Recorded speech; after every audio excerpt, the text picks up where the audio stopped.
you did hit play. This is not a Zoom meeting, and I was not frozen. So, you know me, and I probably know you. This is Jason from Toyota of Murray.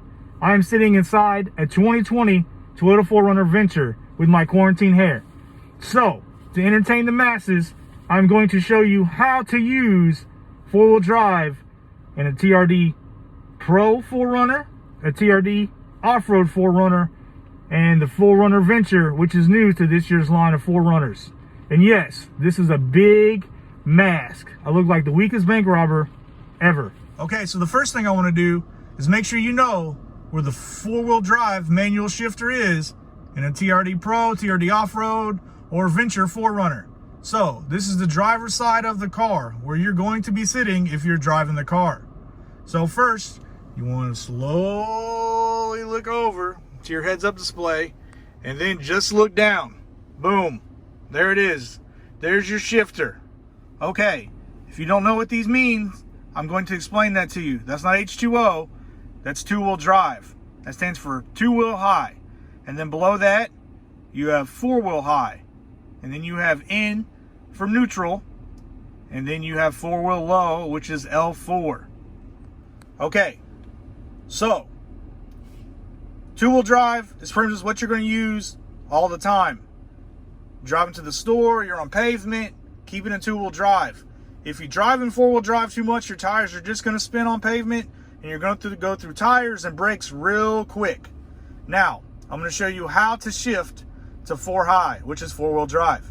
You can shift to four-wheel drive while you're moving as long as you're below 50 miles per hour. So the way you shift to four high is you just shift. There you go. Just pull it down.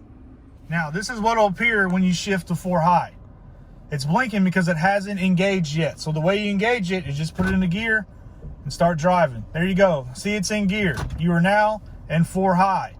This is good for if you're just going down a trail that seems a little sketchy, or it starts snowing. You got about 4 or 5 inches of snow on the road and maybe even some ice, and you're trying to go uphill. So just shift to four high and you're good to go. All right. Now to shift to four low, you got to stop the vehicle, put your foot on the brake, and then shift to neutral. You are in neutral. And the way you can tell you're in neutral is the big N on the screen. All right, guys. Now that we're in neutral, we can shift to four low. Now, when you're shifting to four low, don't baby it. Flex your muscles and shift it to four low. Just shift. There you go. That's how you get into four low. If you baby it, it's going to grind up and it's going to sound bad. It's going to sound real bad, and it's not good for your four-wheel drive shift. All right, guys. Now, if you look up at your dash, that's how you tell you're on four low. It says four low. That's not J low. That's four low. And then your pre-collision system's off, which is this emblem right here.